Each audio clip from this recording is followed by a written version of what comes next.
how do you think human values and education and human values can be used to fight corruption, which appears to be a big problem in many places in the world?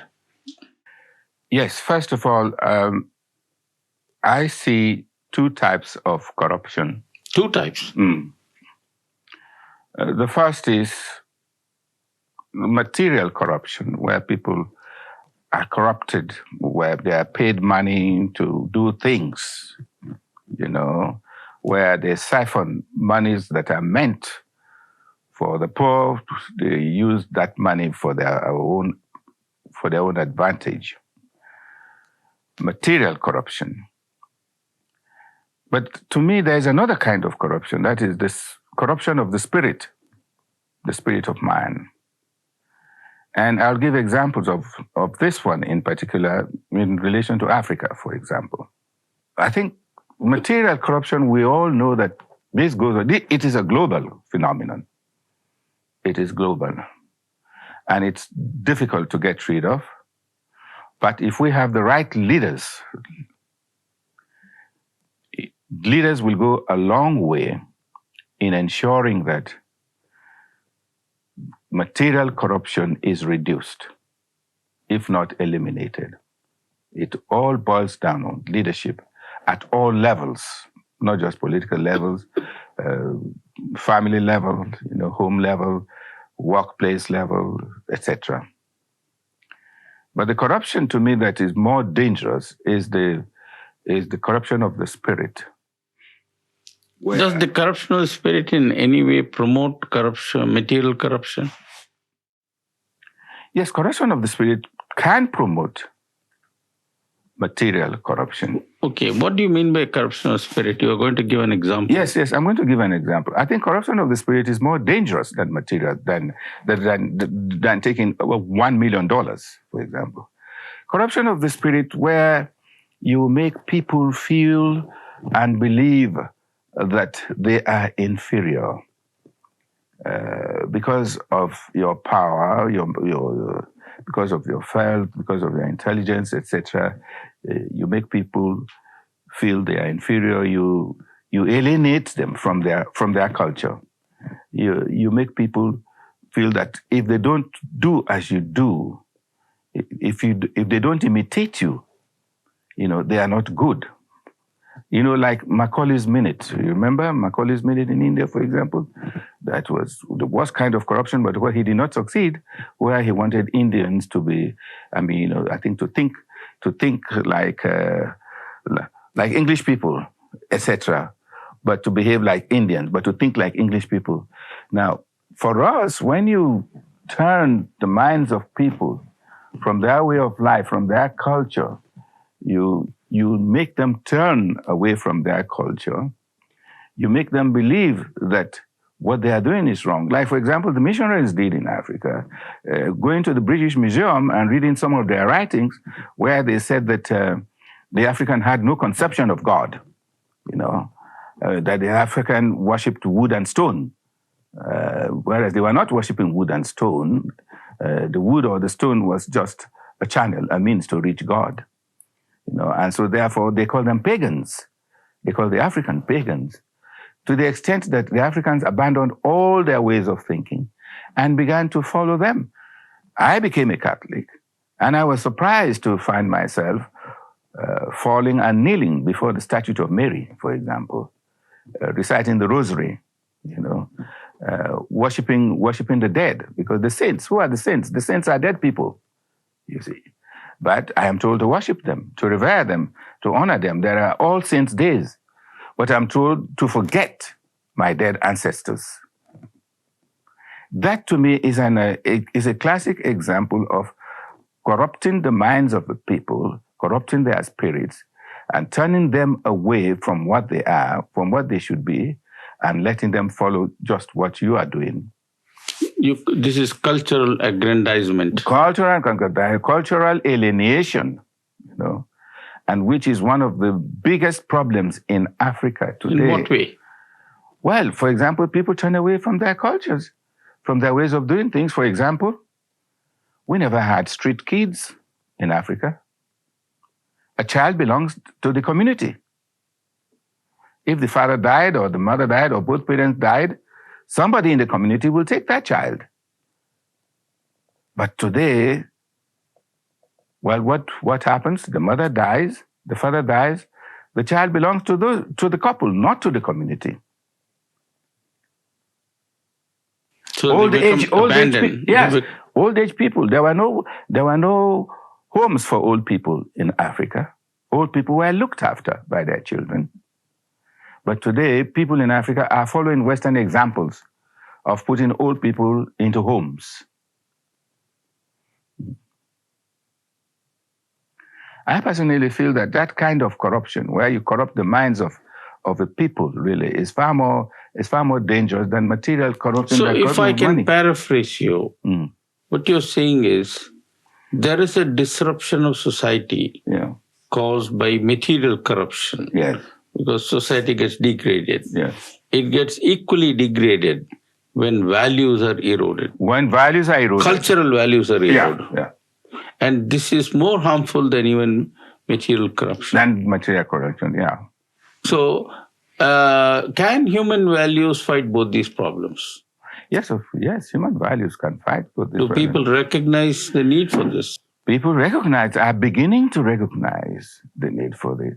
The human values program, it's not an instant coffee thing. That's true. I mean, it's going to take time. Yes. But, we are sowing the seeds. And like Swami says, Krishna says, all the great masters say, you do your duty and leave the results to me, to him.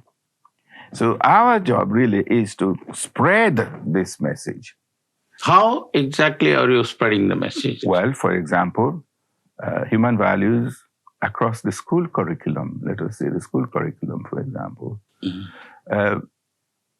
But before going to the school curriculum, I want to go back a little and point out to a very fundamental truth that God, the Creator, is everywhere and therefore in everything. And that the characteristics of God are what we call values. In other words, to me, human values are the characteristics of God in the human condition. Bertrand Russell, in his book in 1927, that controversial philosopher, said that there is proto-consciousness in everything. Proto-consciousness in everything. In other words, the supreme consciousness that is responsible for creation is in everything. I thought he was an atheist. But he said this, That's Vedanta. That is Vedanta, of course, yes. But he did say this. It is in writing. Supreme consciousness is in everything. Now, if the supreme consciousness is in everything, God is in everything, it means that values are in everything, including the school curriculum. How do we do it? We use what Bhagavan says, elicit the value. We say that values are within us, but values are also in everything, including the very subjects we teach. We are not trying to contrive, to create values where there are no values. But take, for example, in this school curriculum, each subject and each topic, we treat it in the academics way so that the subject content is understood for examination purposes. But we also see that in that subject content, there are values that are inherent within it that can be drawn out and applied to the lives of the children, the lives that they are going to live. Take, for example, language, the very English language that we are speaking, the alphabets, A to Z, 26 of them. Each alphabet, of course, can stand on its own, but for it to be more meaningful, it has to be associated with other alphabets coming together. This is how words are formed, by putting letters together. A word by itself gives meaning, but It will give a broader meaning if it is associated with other words. That is, sentences are formed and paragraphs are formed. And you see, what do you see there? You see togetherness, you see cooperation, you see unity, and all these things can be brought out in a lesson. You see enrichment of content. You see enrichment of content. Osmosis, beautiful subject.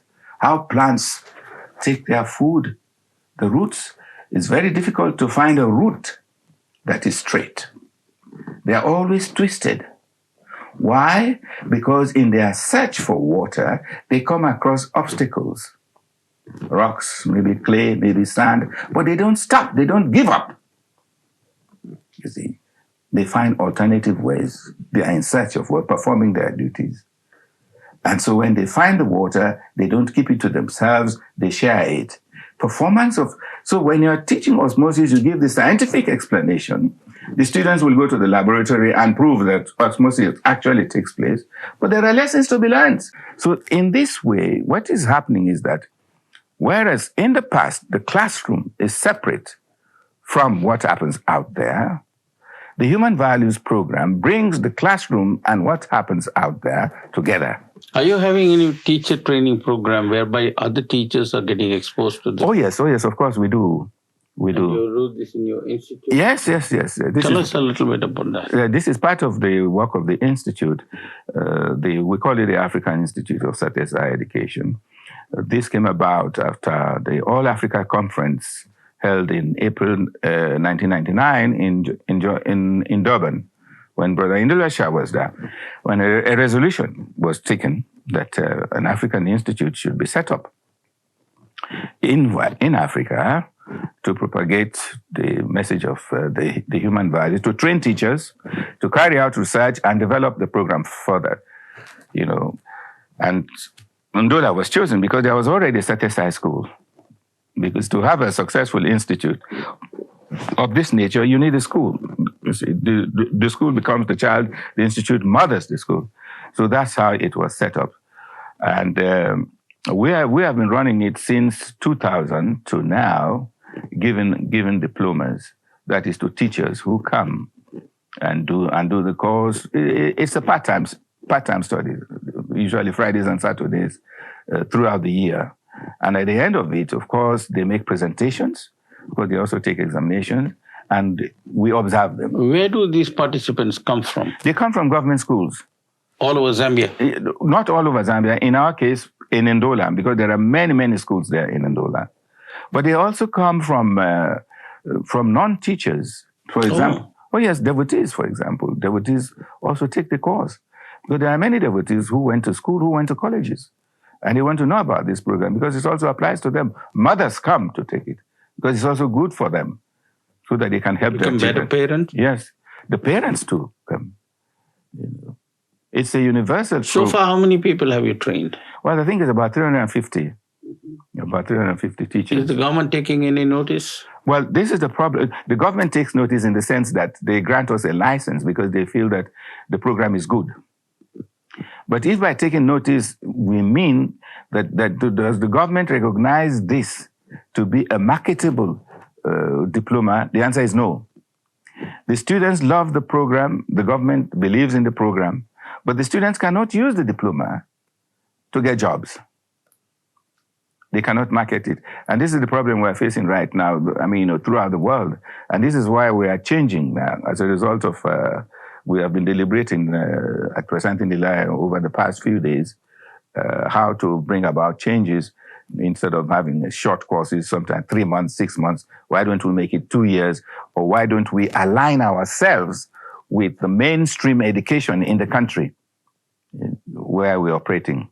So there's going to be now a shift from just giving short courses and giving a piece of paper, calling it a diploma, which in itself is good, is valued by the students, but is not recognized by society as large in terms of employment.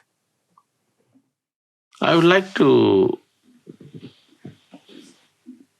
wrap up with one question, which is very broad in scope. The question is this: among the continents,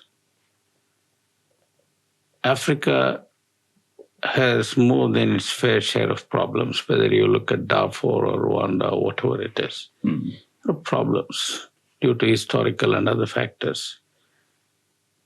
And it has a lot of catching up to do. Of course, there are a lot of well-wishers and so on. But unless it treads along the path of righteousness, its road to prosperity may also be a road to disaster. Yes. So is there an awareness that they must go in the proper way towards prosperity rather than adopt attractive shortcuts, which can be very, very dangerous? Yes. And of course, you and I know about that, but is there a general awareness of that? And if not, how do you create it? No, because you need that awareness very desperately. Yes. So do we, by the way. Yes. The general awareness is not there. Look, billions of dollars have been poured into Africa for development. Is that right? Oh, yes, over so many years. Over so many years. Where does it disappear?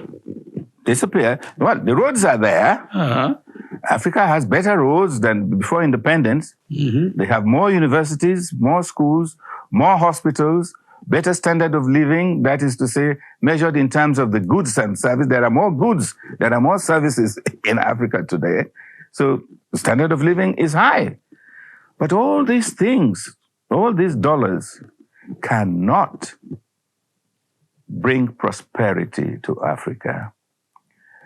I remembered in one of Swami's talks in Mysore, many years ago. He said that it's good for governments to bring all these things, economic development. But they must counter this with something else that will bring about disaster to society, that economic development will not always make a people prosperous and happy. You see. In other words, values must be brought in. Morality, spirituality must be the bulwark of society, must be the rock on which society stands. Now, this general awareness is not there yet in Africa. It's only now through Swami's programs. Is it because the African culture was eclipsed and destroyed? Eclipsed and destroyed. They are imitators of Western, what happens in the West. Science and technology, they have been brainwashed by science and technology. So you have to go back to your roots. We have to go back to our roots. And this is what the Sathya Human Values Program is trying to do. Take people back to their roots. We say to them, this is not Baba's program. This is not a program from India. All that Baba is doing is to remind you of the treasure in your society, the treasure that is within you. Make use of it. Make use of these values, you see. And this message is sinking. It's going slowly, but surely. But also, we must remember one thing. Kwegwa Agre, one of the great educationists of African educationists in the 19th century, once said that Africa is moving on the wheel of providence. The wheel of providence, the bicycle wheels.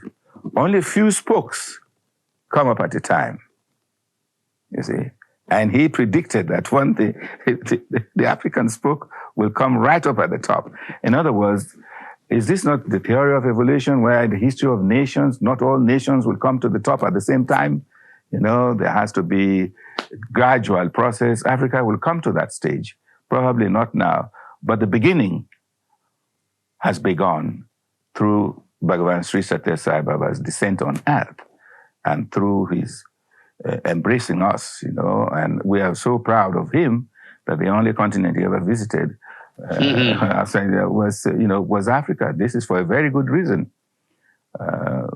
But you're quite right that unless Africa embraces the human values which are within them, I'm not talking about human values from Prasanthi Nilayam, human values which are within them, which are in their culture,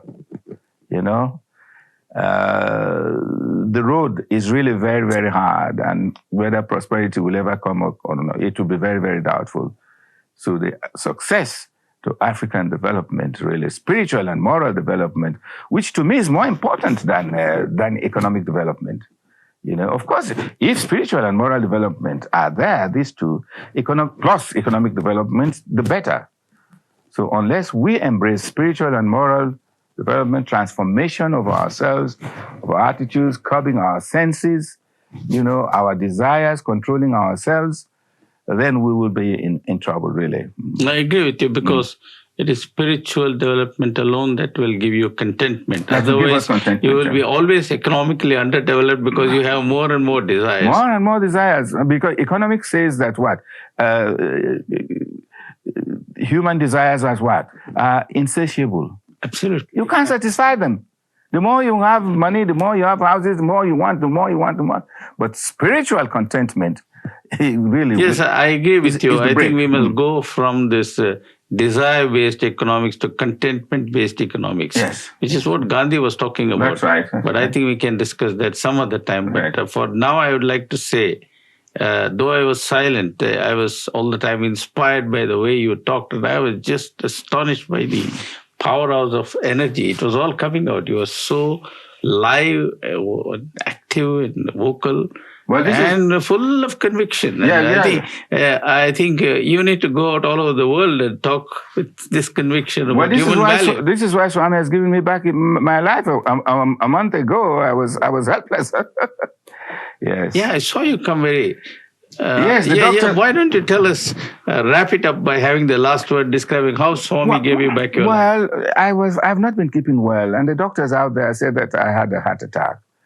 They said there are two heart attacks, the violent one, which gives pain, and the silent one, caused by diabetes. So they said I had this silent one, and it could kill you at any time. So they said I should find a cardiac hospital, you see. Where did they say this? In Africa? Yeah, in Africa, in Ndola there. Well, we didn't know what to do. They suggested South Africa. Well, South Africa, there are so many, they are commercial doctors, you see. We didn't have the money to go there. So we contacted Kalyan Ray, the chairman of our education committee, who contacted Michael Goldstein. Michael Goldstein contacted Sathya, and the Sai students, Swami's ex-students, who are now in the world. Many of them knew me. When they heard about this, they organized my transport. It's accompanied by a friend from Ndola to here. And when I arrived here, Swami told the doctor, Sathya, he said, no surgical operation on him. Give him the best medicine. I'll take care of the rest. Mm-hmm. These were his words, you see. And they did that. I spent 19 days in this beautiful super specialty, air-conditioned critical care unit, CCU. And today I'm very strong. That's why I could speak so strongly. It's Swami's energy. Well, he wants you as an instrument. That's right, that's right. And I would love to continue to be an instrument until he thinks that the time is up.